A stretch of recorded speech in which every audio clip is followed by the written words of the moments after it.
Good morning students, online classes में आपका स्वागत है। लास्ट क्लास में अपन ने हेलोबेंजीन के रासायनिक गुण स्टार्ट किए थे और उसमें अपन ने पहला रासायनिक गुण बेंजीन वलय की इलेक्ट्रॉन स्नेही प्रतिस्थापन अभिक्रिया स्टार्ट की थी, जो कि एरोमेटिक यौगिकों का मुख्य अभिलाक्षणिक गुण होता है, जिसमें कोई इलेक्ट्रॉन स्नेही E+ यानी ऐसी स्पीशीज जिसपे पॉजिटिव चार्ज हो उसे अपन इलेक्ट्रॉन स्नेही कहते हैं। तो इस अभिक्रिया में कोई इलेक्ट्रॉन स्नेही एरोमेटिक यौगिक की बेंजीन वलय पे आक्रमण करता है और उस कार्बन पर लगे हाइड्रोजन को H+ के रूप में प्रतिस्थापित कर देता है। यानी एक इलेक्ट्रॉन स्नेही दूसरे इलेक्ट्रॉन स्नेही को प्रतिस्थापित कर देता है, जिसे इलेक्ट्रॉन स्नेही प्रतिस्थापन कहते हैं। अब अपन ने फिर बताया था हेलोबेंजीन है वो इलेक्ट्रॉन स्नेही के लिए ऑर्थो तथा पैरा निर्देशकारी होता है। क्यों? क्योंकि हेलोबेंजीन की अनुनादी संरचनाओं से पता चलता है कि +R प्रभाव के कारण उसके ऑर्थो और पैरा कार्बन पे क्या होता है, ऋणावेश होता है। इसलिए आने वाला इलेक्ट्रॉन स्नेही या तो ऑर्थो पे जुड़ता है या पैरा पे जुड़ता है। ठीक है। अब कल अपन ने कहा था कि अपन आज स्टार्ट करेंगे इलेक्ट्रॉन स्नेही प्रतिस्थापन अभिक्रियाओं के उदाहरण। तो इलेक्ट्रॉन स्नेही प्रतिस्थापन के 4 उदाहरण होते हैं: हैलोजनीकरण, नाइट्रीकरण, सल्फोनीकरण और फ्रीडल क्राफ्ट अभिक्रिया। हैलोजनीकरण का मतलब होता है बेंजीन वलय पर हैलोजन का जुड़ना, और हैलोजनीकरण में इलेक्ट्रॉन स्नेही का कार्य करता है हैलोनियम आयन X+। नाइट्रीकरण का मतलब होता है नाइट्रो NO2 का जुड़ना, नाइट्रो समूह का जुड़ना, NO2 समूह का जुड़ना क्या होता है, नाइट्रीकरण। और यहां पे इलेक्ट्रॉन स्नेही का कार्य करता है नाइट्रोनियम आयन NO2+। सल्फोनीकरण का मतलब होता है सल्फोनिक अम्ल, सल्फोनिक अम्ल समूह होता है SO3H। तो सल्फोनिक अम्ल SO3H समूह का जुड़ना क्या होता है, सल्फोनीकरण। और यहां इलेक्ट्रॉन स्नेही का कार्य करता है सल्फोनियम आयन SO3H+। और फ्रीडल क्राफ्ट अभिक्रिया, फ्रीडल क्राफ्ट अभिक्रिया के 2 पार्ट होते हैं: फ्रीडल क्राफ्ट एल्किलीकरण और फ्रीडल क्राफ्ट एसिटिलीकरण। एल्किलीकरण का मतलब एल्किल समूह का जुड़ना। अब एल्किल समूह के रूप में मैथिल हो सकता है CH3, एथिल हो सकता है C2H5।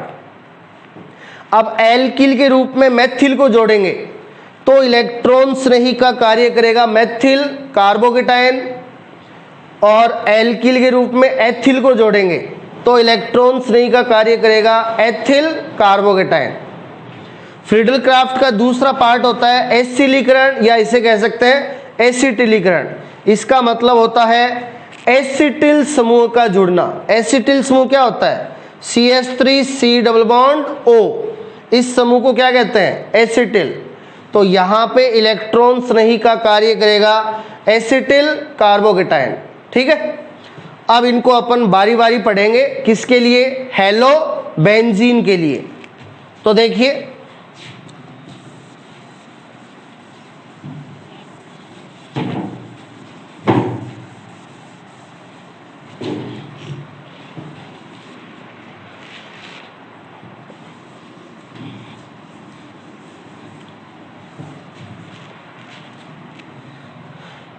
सबसे पहले अपन हेलोबेंजीन का करेंगे हैलोजनीकरण।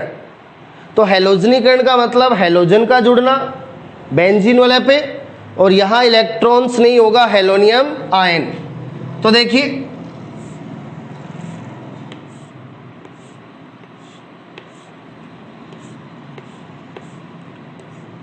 ये ले लिया हेलोबेंजीन, हेलोबेंजीन के रूप में ले लिया क्लोरोबेंजीन।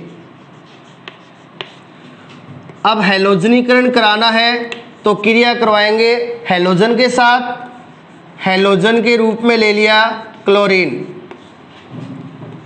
और यहाँ उपस्थिति होगी हैलोजन वाहक FeCl3 या AlCl3 की।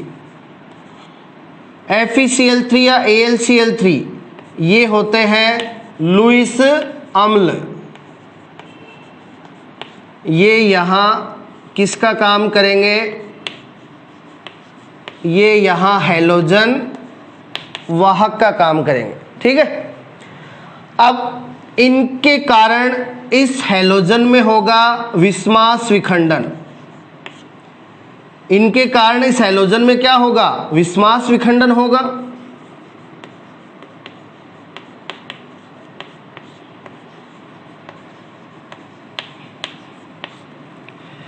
अब विस्मास विखंडन होगा तो इस बंध के इलेक्ट्रॉन किसी एक क्लोरीन के पास चले जाएंगे, तो जिस क्लोरीन पे इलेक्ट्रॉन जाएंगे उस पे माइनस और दूसरे क्लोरीन पे प्लस, तो ये बन गया अपना इलेक्ट्रॉन स्नेही क्लोरोनियम आयन।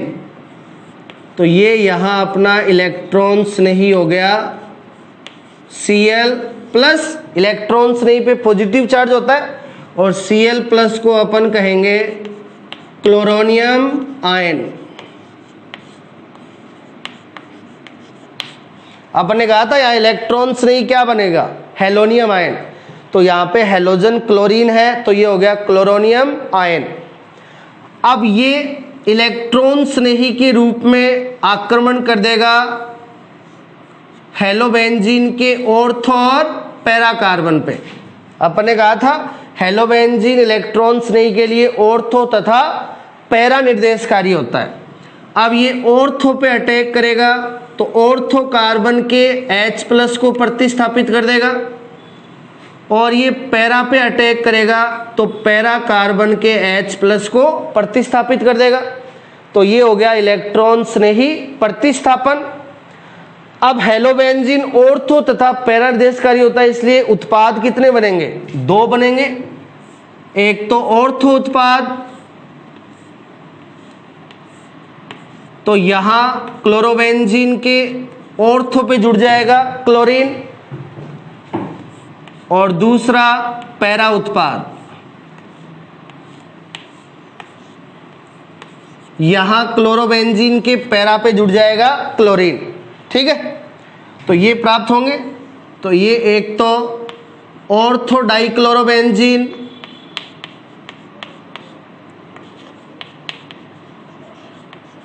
इसका नाम तो हो गया ऑर्थो डाइक्लोरोबेंजीन और इसका नाम हो गया पैरा डाइक्लोरोबेंजीन।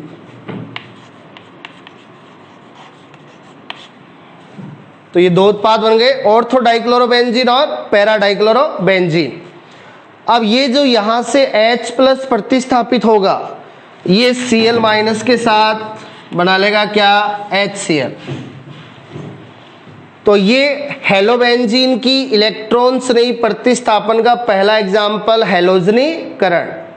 हैलोजनीकरण का मतलब बेंजीन वलय पर किसका जुड़ना? हैलोजन का जुड़ना। तो क्लोरोबेंजीन की क्रिया क्लोरीन से करवाई तो इलेक्ट्रॉन स्नेही प्रतिस्थापन हुआ ऑर्थो और पैरा पे। तो क्लोरीन एक तो इसके ऑर्थो पे जुड़ गया और एक पैरा पे जुड़ गया, तो ऑर्थो डाइक्लोरोबेंजीन और पैरा डाइक्लोरोबेंजीन। अब देखो यहां पे अपन ब्रोमोबेंजीन लेकर के ब्रोमीन से क्रिया भी करा सकते हैं। ठीक है ना?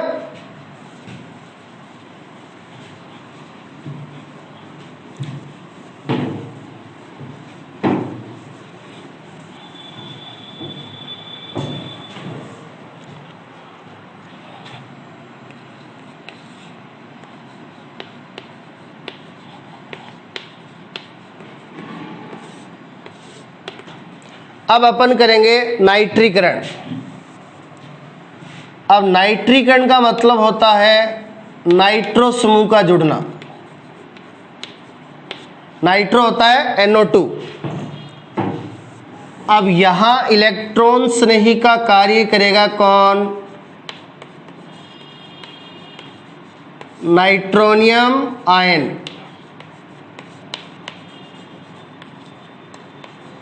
NO2 plus. तो देखिए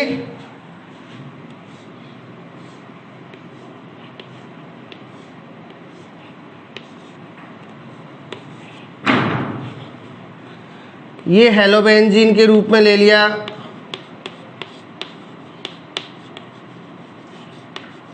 क्लोरोबेंजीन। अब नाइट्रीकरण के लिए क्रिया करवाई जाती है नाइट्रिक अम्ल से। नाइट्रीकरण के लिए किससे क्रिया कराते हैं? नाइट्रिक अम्ल से क्रिया कराते हैं। ये ले लिया नाइट्रिक अम्ल HNO3, और यहां साथ में उपस्थिति होती है H2SO4 की। ठीक है, अब देखिए सांद्र नाइट्रिक अम्ल और सांद्र H2SO4, सांद्र नाइट्रिक अम्ल और सांद्र सल्फ्यूरिक अम्ल, इन दोनों के मिश्रण को कहा जाता है नाइट्रिकारी मिश्रण।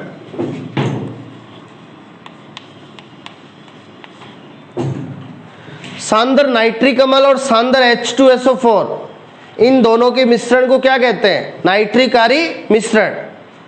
तो ये अभिक्रिया ऐसे भी आ सकती है, क्या होगा यदि क्लोरोबेंजीन की अभिक्रिया नाइट्रिकारी मिश्रण से करवाई जाए? तो ये नाइट्रिकारी मिश्रण हो गया, ये नाइट्रिक अम्ल हो गया और ये सल्फ्यूरिक अम्ल हो गया, है ना।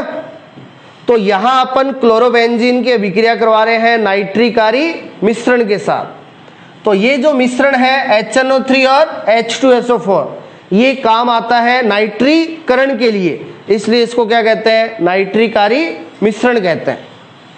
अब देखो इसके प्रभाव से नाइट्रिक अम्ल में होगा विस्मास विखंडन।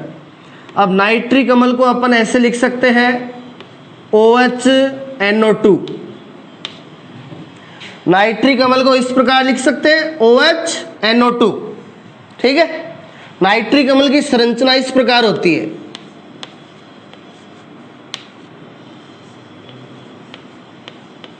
ये नाइट्रिक अम्ल की संरचना होती है। ये इधर रहा NO2 और ये रहा OH, तो इसको लिख लेंगे OHNO2।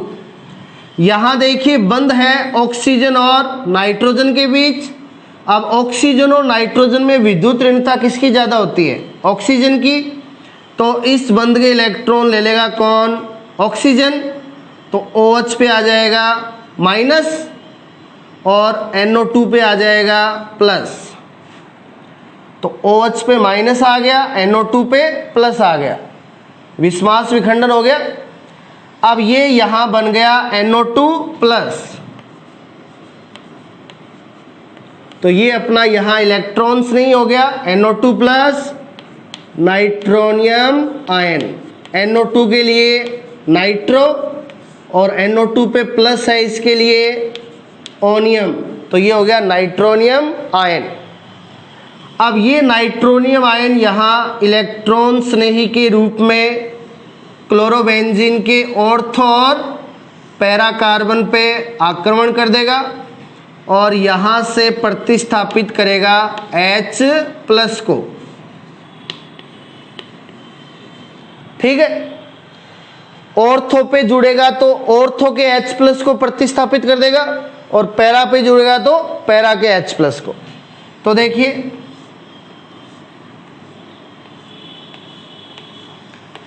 यहां पे भी दो उत्पाद प्राप्त होंगे।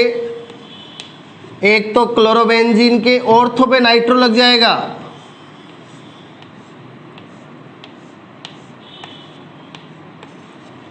और एक क्लोरोबेंजीन के पैरा पे नाइट्रो लग जाएगा। ठीक है, अब ये जो H+ प्रतिस्थापित होगा, ये H+ जुड़ जाएगा यहां OH- से। अब H+ OH- साथ में H2O। ठीक है, अब देखिए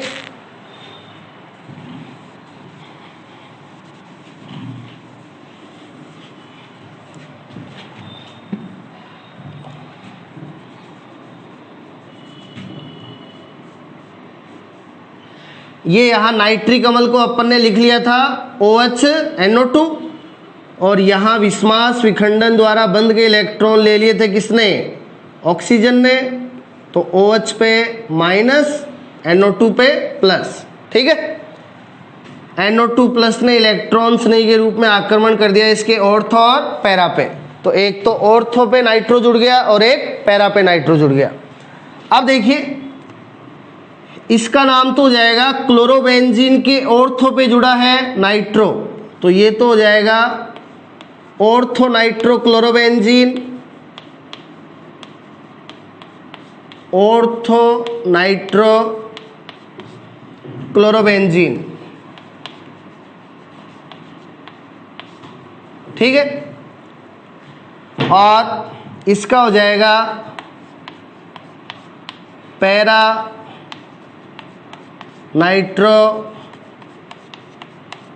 क्लोरोबेंजीन। अब इसका IUPAC नाम लिखेंगे तो क्लोरो और नाइट्रो दोनों को क्या माना जाता है? प्रतिस्थापी। अब क्लोरो की स्पेलिंग C से, नाइट्रो की N से, तो अंग्रेजी वर्ण वाला में पहले कौन आता है? क्लोरो।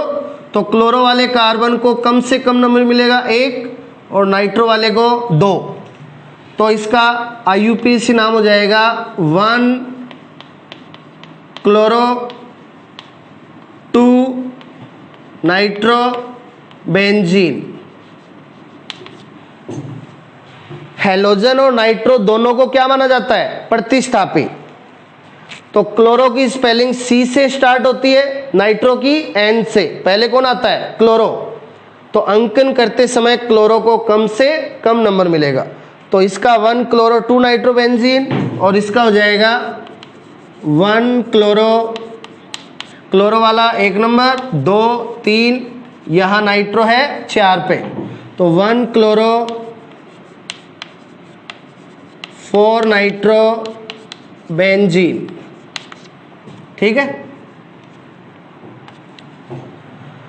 तो ये हो गया हेलोबेंजीन का नाइट्रीकरण।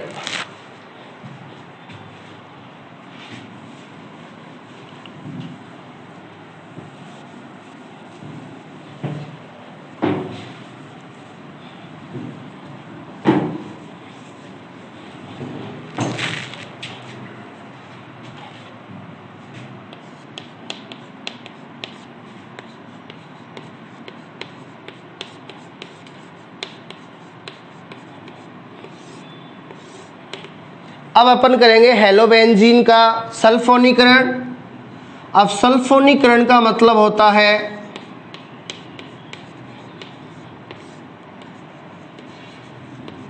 सल्फोनिक अम्ल। सल्फोनिक अम्ल होता है SO3H का जुड़ना, और यहां पे इलेक्ट्रॉन स्नेही का काम करेगा कौन? सल्फोनियम आयन। और सल्फोनियम आयन होता है SO3H प्लस। ठीक है,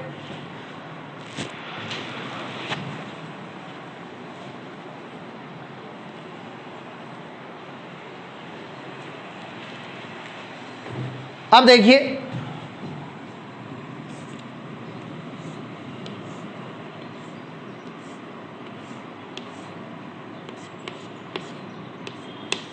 ये ले लिया हेलोबेंजीन के रूप में क्लोरोबेंजीन। ठीक है, अब सल्फोनीकरण के लिए क्रिया कराते हैं सल्फोनिक अम्ल से, सॉरी सल्फ्यूरिक अम्ल से। सल्फ्यूरिक अम्ल H2SO4। तो सल्फोनीकरण के लिए क्रिया करवाते हैं किससे? सल्फ्यूरिक अम्ल से। सल्फ्यूरिक अम्ल H2SO4।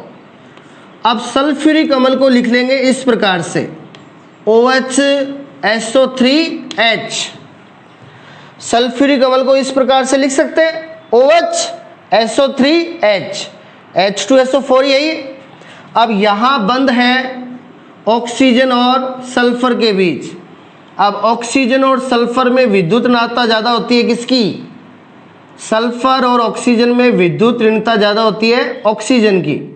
तो यहां बंद के इलेक्ट्रॉन ले लेगा कौन? ऑक्सीजन। तो OH पे आ जाएगा माइनस और SO3H पे आ जाएगा प्लस। तो यहाँ इलेक्ट्रॉन्स ने ही बन गया SO3H प्लस सल्फोनियम आयन। अब ये इलेक्ट्रॉन्स ने ही के रूप में एक तो आक्रमण कर देगा ऑर्थो पे और एक आक्रमण कर देगा पैरा पे, ठीक है। और ये यहाँ से प्रतिस्थापित करेगा, ऑर्थो पे जुड़ेगा तो ऑर्थो के हाइड्रोजन को H प्लस के रूप में प्रतिस्थापित कर देगा, और पैरा पे जुड़ेगा तो पैरा के हाइड्रोजन को H प्लस के रूप में प्रतिस्थापित कर देगा। ये हो गया इलेक्ट्रॉन्स ने ही प्रतिस्थापन। तो देखिए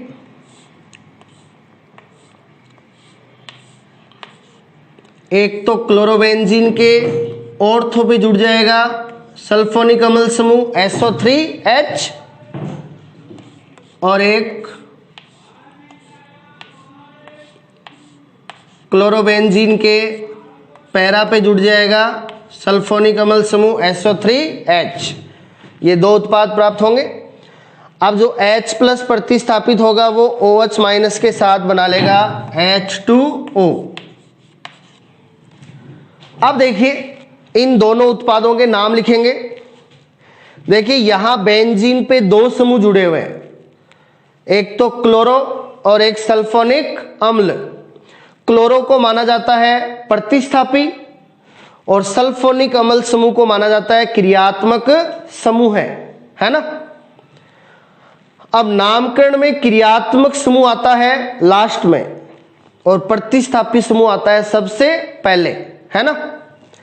अब देखो ये सबसे लास्ट में आएगा सल्फोनिक अम्ल, तो इतना हो गया बेंजीन सल्फोनिक अम्ल।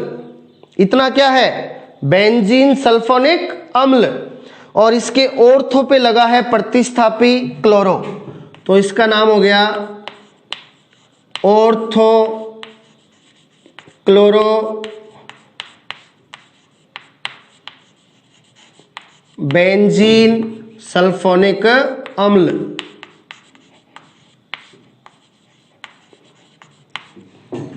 ठीक है, तो क्लोरो प्रतिस्थापी है तो पहले, सल्फोनिक अम्ल क्रियात्मक समूह है तो लास्ट में। तो इतना बेंजीन सल्फोनिक अम्ल हो गया, और ऑर्थो पे क्लोरो है तो ऑर्थो क्लोरो बेंजीन सल्फोनिक अम्ल।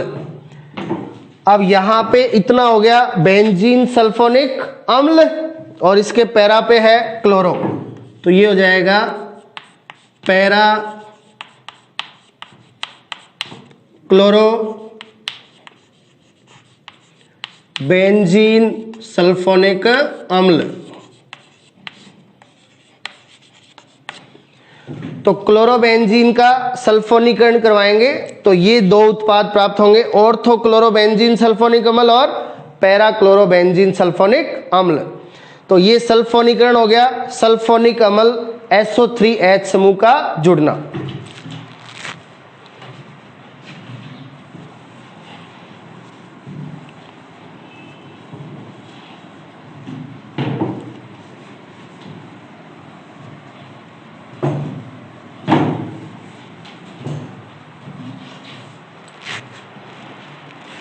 अब इसका इलेक्ट्रॉन्स ने ही प्रतिस्थापन का लास्ट एग्जाम्पल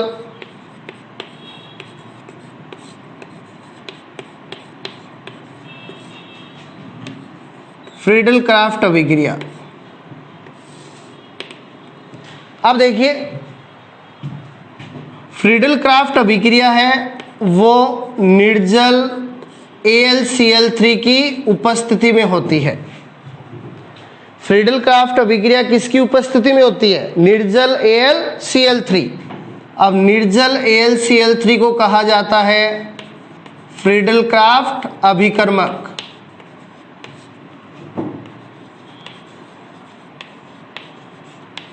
निर्जल AlCl3 को यहां क्या कहा जाएगा? फ्रीडल क्राफ्ट अभिकर्मक कहा जाएगा। तो देखिए इसके दो पार्ट होते हैं। पहला पार्ट करेंगे फ्रीडल क्राफ्ट एल्किलीकरण,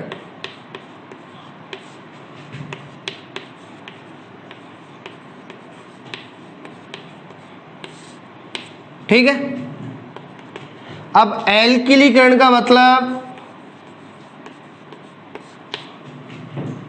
एल्किल समूह है। अब एल्किल समूह के रूप में या तो मेथिल ले लो या एथिल का जुड़ना, ठीक है।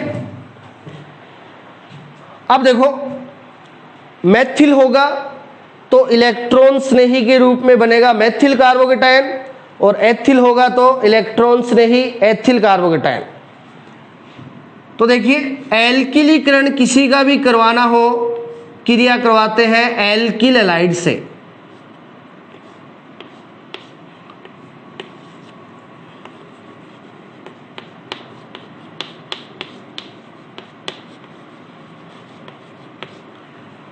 तो यहां अपना यौगिक है क्लोरोबेंजीन, हेलोबेंजीन, तो इसका एल्किलीकरण कराना है तो इसकी क्रिया करा देंगे एल्किल हैलाइड से। एल्किल हैलाइड के रूप में ले लिया मेथिल क्लोराइड,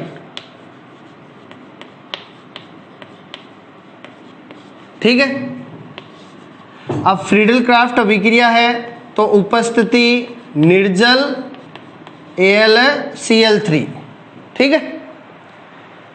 अब देखो यहां मेथिल क्लोराइड लिया है एल्किल हैलाइड के रूप में, तो बेंजीन पे मेथिल समूह जुड़ेगा। कौन सा जुड़ेगा? मेथिल समूह। तो देखिए यहां इसके प्रभाव से निर्जल AlCl3 जो है फ्रीडल क्राफ्ट अभिकर्मक, इसके प्रभाव से इसमें होगा विस्मास विखंडन।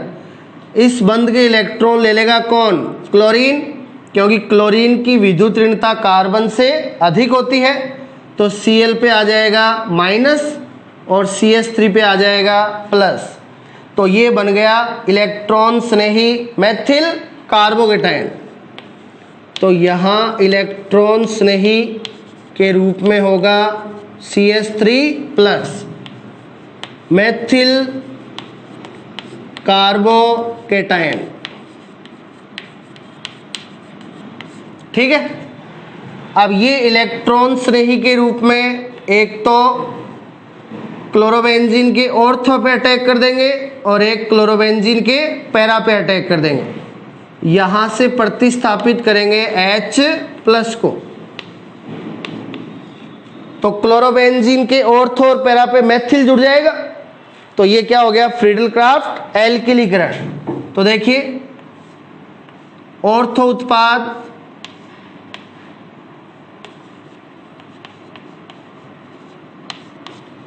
ऑर्थो पे CH3 जुड़ गया और ये पैरा उत्पाद पैरा पे CH3 जुड़ गया, और ये जो H+ प्रतिस्थापित होगा ये H+ जुड़ जाएगा Cl- के साथ, तो साथ में HCl, ठीक है। तो एक तो ऑर्थो पे मेथिल समूह जुड़ गया और एक पैरा पे मेथिल समूह जुड़ गया, तो ये फ्रीडल क्राफ्ट एल्किलीकरण हो गया। अब देखिए इतने को कहा जाता है टोलुइन। बेंजीन पे क्या लगा हो? CH3, तो इतने को टोलुइन कहते हैं। अब टोलुइन के ऑर्थो पे लगा है क्लोरो, तो इसका तो हो जाएगा ऑर्थो क्लोरोटोलुइन, इसका तो हो जाएगा ऑर्थो क्लोरोटोलुइन। और यहां इतना टोलुइन हो गया और पैरा पे है क्लोरो, तो इसका हो जाएगा पैरा क्लोरोटोलुइन। तो ये यहां दो उत्पाद प्राप्त होंगे जब क्लोरोबेंजीन की क्रिया निर्जल AlCl3 की उपस्थिति में मेथिल क्लोराइड से करवाएंगे, ऑर्थो क्लोरोटोलुइन और para क्लोरोटोलुइन।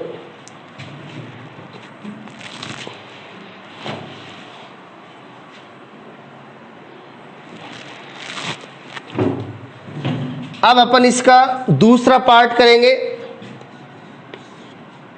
Friedel craft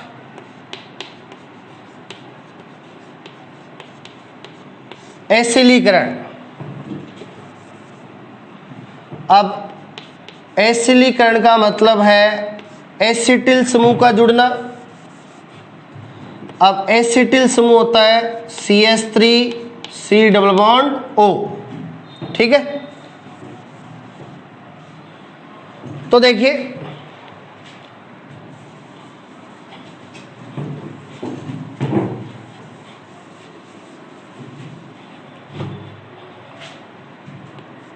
Friedel craft एसिटिलीकरण के लिए क्रिया कराई जाती है एसिटिल क्लोराइड से। फ्रीडल क्राफ्ट किसी का भी एसिटिलीकरण कराना हो तो अपन क्रिया कराते हैं एसिटिल क्लोराइड से। यहां एसिटिल क्लोराइड लेंगे। अब ये भी फ्रीडल क्राफ्ट अभिक्रिया का पार्ट है, तो फ्रीडल क्राफ्ट अभिकर्मक निर्जल AlCl3। ठीक है, अब इसके प्रभाव से इसमें होगा विस्मास विखंडन, तो इस बंध के इलेक्ट्रॉन क्लोरीन के पास, क्लोरीन पे Cl और एसिटिल समूह पे आ गया प्लस, तो यहाँ इलेक्ट्रॉन स्नेही के रूप में होगा एसिटिल समूह C double bond O CH3। ये यहाँ इलेक्ट्रॉन स्नेही होगा एसिटिल कार्बोकेटायन। ठीक है, अब ये इलेक्ट्रॉन स्नेही के रूप में अटैक कर देगा ऑर्थो और पैरा कार्बन पे।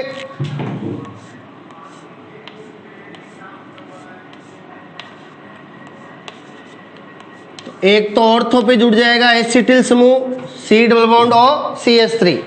अब यहां प्लस आवेश किस पे है? कार्बन पे है, C डबल बॉन्ड O वाले कार्बन पे, तो डायरेक्टली कौन जुड़ेगा? C double bond O। तो ये तो ऑर्थो उत्पाद हो गया।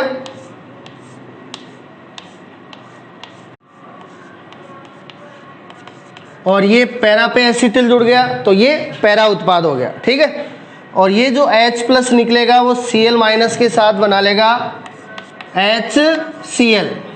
ठीक है, अब देखो इन उत्पादों के नाम। एसिटिलीकरण हो गया, फ्रीडल क्राफ्ट एसिटिलीकरण हो गया। फ्रीडल क्राफ्ट अभिकर्मक निर्जल AlCl3 की उपस्थिति में क्लोरोबेंजीन की अभिक्रिया एसिटिल क्लोराइड से। तो एक तो ऑर्थो पे एसिटिल समूह जुड़ गया और एक पैरा पे एसिटिल समूह जुड़ गया। अब देखो इनके नाम। इतने को कहा जाता है एसिटोफिनोन। इतने को क्या कहते हैं? एसिटोफिनोन कहते हैं। ये एरोमेटिक कीटोन है। एरोमेटिक क्या है? कीटोन।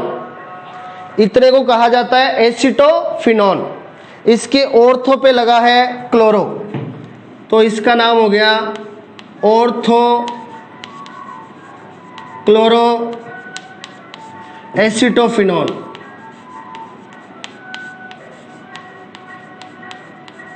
ठीक है, और यहां ये इतना हो गया एसिटोफिनोन और इसके पैरा पे है क्लोरो, तो ये हो गया पैरा